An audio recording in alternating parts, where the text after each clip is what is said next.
আচ্ছা মাইনুল ভাই, আজকের ভিডিওর মূল বিষয় কি তুমি বলো তো একটু। আজকে মূল বিষয় হচ্ছে যে কোনো সরকারের, আমি এটা ভালো ভেবেই বলছি, সরকারে বলে না সব জায়গায় আর কি, যদি তুমি যাও একটা গরিব মানুষ যদি যায় তাই কিন্তু অতটা ভালো দেওয়া হয় না, কিন্তু একটা যখনই বড় লোক যায়, আসুন স্যার নেন চা খান স্যার।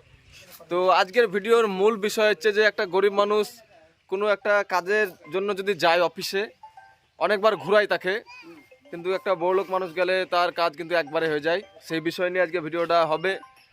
আর এদিকে আমাদের মুর্শিদ ভাই দালাল।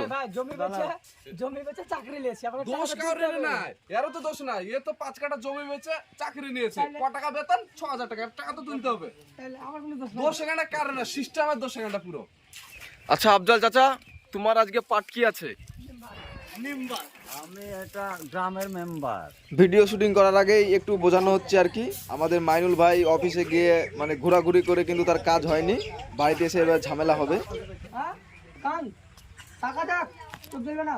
মাইনুল ভাই হচ্ছে খুব গরিব মানুষ, তার মেয়ের খুব খিদে পেয়েছে, কিন্তু মাইনুল ভাইয়ের কাছে টাকা পয়সা নাই, তাই তার মেয়ে কান্না করবে।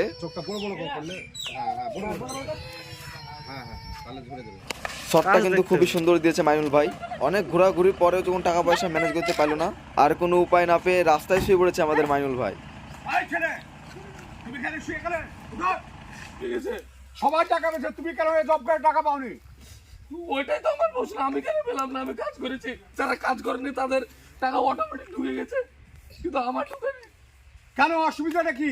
আমাদের মাইনুল ভাই জব কার্ডে টাকা ঢুকেনি বলে অফিসে গেছিল, কিন্তু আমাদের মুর্শিদ ভাই মাইনুল ভাইকে ঢুকতে দেয়নি, বার করে দিয়েছে।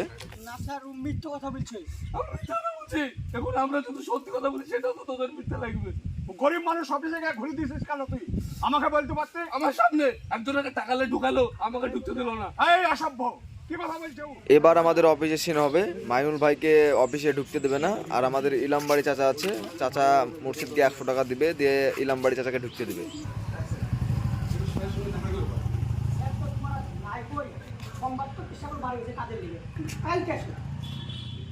আমি অনেক দূর থেকে এসেছি, বুঝলেন? আমাদের মুর্শিদ ভাই মাথায় করে চেয়ারটা নিয়ে টুকটুক করে চলে আসছে।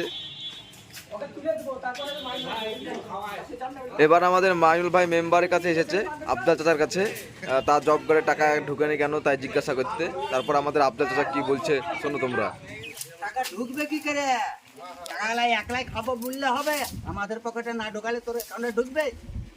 আরে চাচা, গ্রামে যারা কাজ করেনি তাদের দেখছি বেশি বেশি করে টাকা ঢুকে, যারা আমরা কাজ করে আমাদের টাকা ঢুকছে না। আরে এখনকার যুগে এরকমই হয়। বললে আমার এই ভোটে পাস করতে 5 লাখ টাকা খরচা আছে, টাকাটা আমাকে তুলতে হবে না? তুই যেদিন আমার পকেটে ঢুকাবি তোর অ্যাকাউন্টে ঠিক ঢুকে দেবে। হ্যাঁ, কানে গুঁড়া ভ্যান ভ্যান করে এখন যত তুই। তো আজকের ব্লগ ভিডিওটা এতটুকুই। যদি এই ব্লগ ভিডিওটা তোমাদের ভালো লেগে থাকে তাহলে অবশ্যই একটা লাইক করে দিও।